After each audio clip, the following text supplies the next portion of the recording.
Aujourd'hui, on entre dans un terrain sensible mais incontournable. Le rôle de l'image dans la politique congolaise. Comment nos dirigeants, nos partis, nos mouvements utilisent-ils l'image pour convaincre, séduire ou manipuler? Prépare-toi, ça va être du lourd.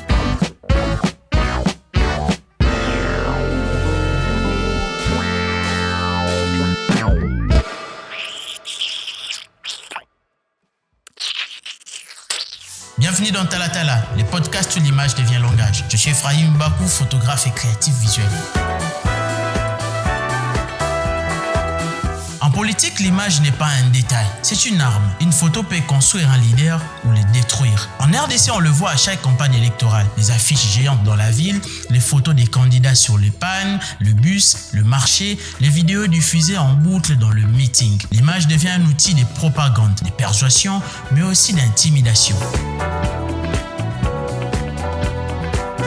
Mais souvent, cette utilisation de l'image a des dérives, des photos triquées ou exagérées, des images qui montrent de foules gonflées artificiellement, des mises en scène qui ne reflètent pas la réalité. Le problème, c'est qu'à force de manipuler l'image, on perd la confiance du peuple et une image sans crédibilité finit par desservir celui qu'elle voulait servir. Je me rappelle d'un shooting politique que j'ai refusé. Pourquoi? Parce qu'on voulait que je transforme complètement la réalité pour montrer un candidat comme un sauveur parfait. Alors je savais que ce n'était pas vrai. Ce jour-là, j'ai compris que l'image est puissante, mais qu'elle peut aussi être dangereuse quand elle est utilisée sans éthique.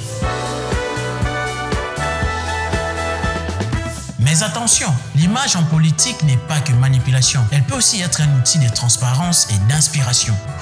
1. Montrer la proximité. Un leader qui s'est fait photographier au milieu du peuple inspire plus de confiance. 2. Documenter la réalité. Les images peuvent témoigner des promesses tenues ou non tenues. 3. Créer une identité visuelle. Un parti qui a une communication cohérente paraît plus crédible. 4. Il faut mobiliser. Une bonne affiche et une vidéo bien faite peuvent mobiliser de milliers de personnes.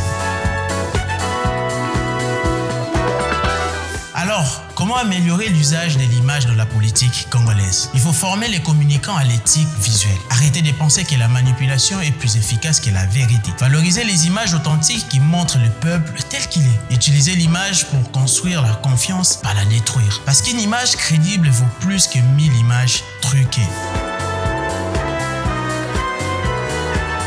Si tu travailles dans la communication politique, souviens-toi, chaque image publiée est une graine dans l'esprit du peuple. Fais en sorte que cette graine soit de vérité, pas de mensonge. Parce que l'image peut faire élire, mais elle peut aussi détruire une carrière. Alors, le rôle de l'image dans la politique congolaise, c'est un rôle énorme, parfois mal utilisé, mais porteur d'un potentiel immense. Merci d'avoir suivi cet épisode de Talatala. Si tu veux qu'on ait une politique plus saine, partage cet épisode autour de toi. Dans le prochain épisode, on va parler d'un thème qui me passionne, le fresque murale et l'art comme communication visuelle. Tu verras, ça ouvre de nouvelles perspectives. À très bientôt et surtout, utilise ton image pour construire, pas pour détruire.